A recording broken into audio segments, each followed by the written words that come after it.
दोस्तों, क्या केंद्रीय कर्मचारियों की किस्मत चमकने वाली है? क्या 18,000 वाली न्यूनतम सैलरी सीधे 54,000 होने जा रही है? जी हाँ, 8वें वेतन आयोग को लेकर कर्मचारी संगठनों ने सरकार के सामने अपनी सबसे बड़ी मांग रख दी है। अगर 3 गुना फिटमेंट फैक्टर की ये मांग मान ली गई तो आपकी सैलरी में आएगा अब तक का सबसे बड़ा उछाल।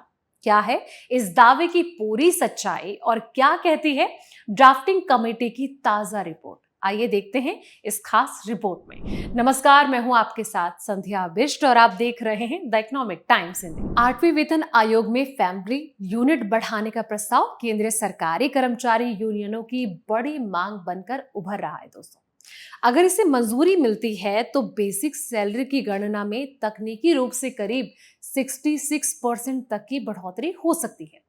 इसमें न्यूनतम वेतन, फिटमेंट फैक्टर, पेंशन सभी पर बड़ा असर पड़ेगा। जॉइंट कंसल्टेटिव मैकेनिज्म यानी कि NCGCM की नेशनल काउंसिल अभी 8वें वेतन आयोग के लेकर मसौदा तैयार कर रही है।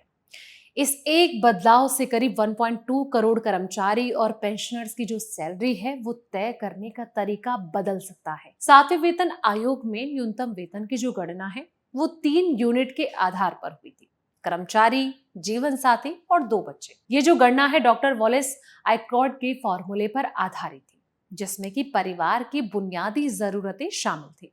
रोजाना 2700 कैलोरी भोजन, सालाना कपड़ों की जरूरत रहने का खर्चा इसका मकसद था। दोस्तों, सम्मानजनक जीवन के लिए जरूरी न्यूनतम आय तय करना।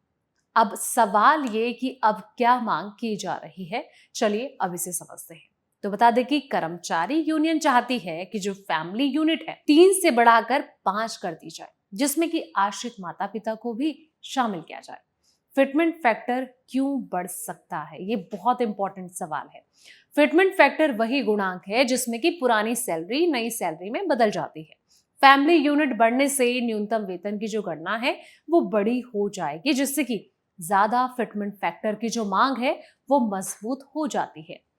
पेंशनर्स पर अब इसका क्या असर पड़ेगा? पेंशन आखिरी बेसिक सैलरी का 50% होती है, इसलिए अगर नई बेसिक सैलरी बढ़ती है दोस्तों तो पेंशन भी उसी अनुपात में बढ़ेगी। यही वजह है कि पेंशनर्स संगठन भी इस पर नजर बनाए हुए हैं। कर्मचारी संगठन क्यों जरूरी बता रहे हैं ये बदलाव?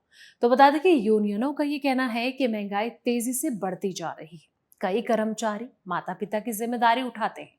3 यूनिट मॉड्यूल आज के परिवार की हकीकत नहीं दिखाता है। उनका ये मानना है दोस्तों कि सिर्फ छोटी बढ़ोतरी नहीं बल्कि जो सैलरी स्ट्रक्चर है इसमें बड़ा बदलाव बहुत ज्यादा जरूरी है।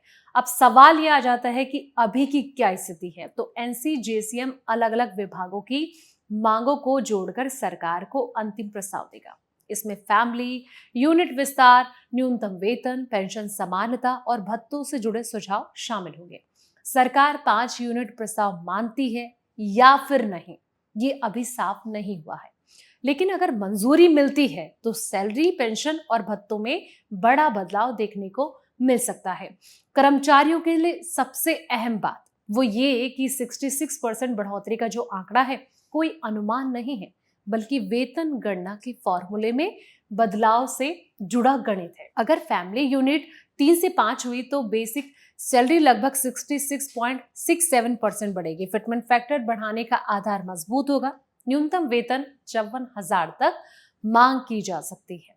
अब ये देखना होगा कि सरकार इसको लेकर क्या कदम उठाती है। फिलहाल इस वीडियो में इतना ही। ऐसे ही तमाम वीडियोस के लिए आप देखते रहें द इकोनॉमिक टाइम्स हिंदी।